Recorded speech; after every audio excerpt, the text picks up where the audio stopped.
Welcome to the Benwood Johnson podcast. You can visit Dr. Johnson's blog at benwoodpost.com. Dr. Johnson's works can be found at drbenwoodjohnson.com. You can also support Dr. Johnson on Patreon, the link to which is in the description.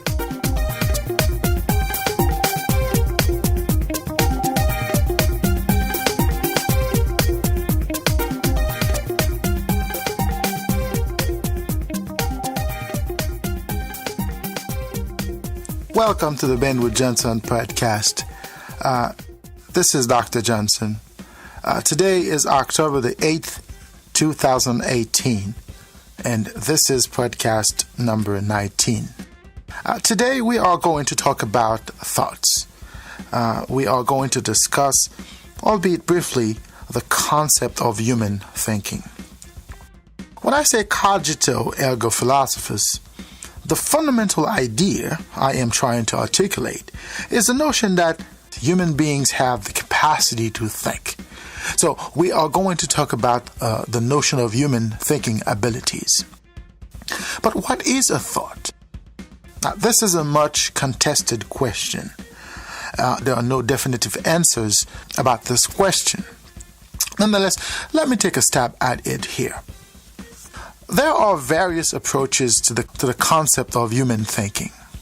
Some of these approaches are biological in nature. Other approaches are based on neurological understandings about the brain. Some approaches deal with the psychological realities of the human brain. Here, I will take a philosophical approach. My argument is that the human brain is more powerful than most would admit. It is more potent than most people realize. The potentiality of the human brain is the essence of the human being. Awareness, as I will debate here, is an important aspect of the humanness. In this podcast, I will discuss this aspect of the debate. So, without further ado, let us delve right into it.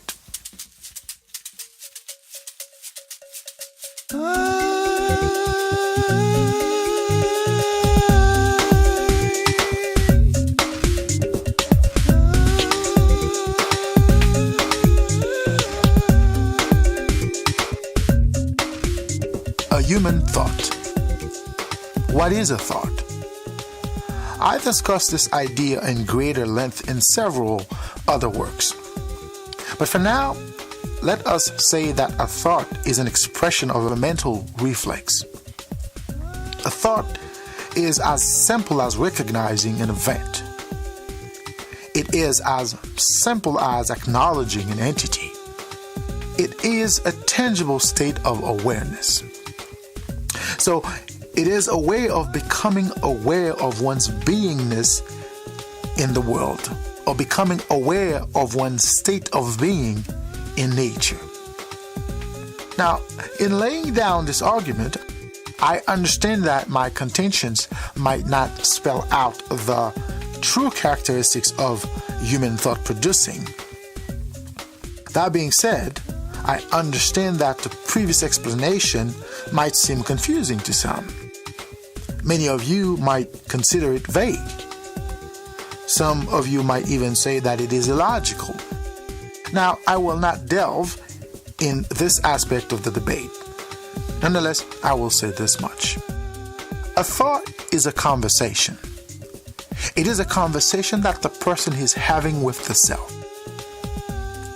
But is that all there is to a thought? Well, I would say no.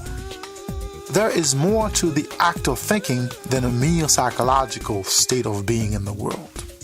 There is more to a thought than a mere conversation, I would say. But something else is occurring in the consciousness. The question is, what could this be? In this case, I would say that this is where the argument might seem a bit disjointed to some people, right? Now, I would not challenge any disagreement to what I have said here thus far. I agree that the act of producing thoughts may entail more than just a conversation with the self. I do not dispute that. So I understand that a thought may include an array of attributions, many of which are independent in their own way. But we could define the act of thinking as a physical ability. We could define it as a mental nimbleness, if you will. But a thought is not an autonomous process in itself. So a thought could involve several body parts or organs. For example, a thought may include the eyes, the ears, the nose, and other sensory parts of the body, both inside and outside of the body. Okay? But a thought, at least consciously, may include the brain, which in turn may serve as a catalytic force for human awareness. Overall, there is more to a thought than saying it is a conversation. There's definitely more to the notion of human thinking than you might think. And in that sense, there's more to human thinking than what is known. But in relation to the cogito, when I say cogito ergo philosophus, what I'm trying to say is that there is an inextricable link between thought-producing philosophy and human survival. Now the question is, how do we identify that link? Well, in the next podcast, I will elaborate further on this notion. So stay tuned.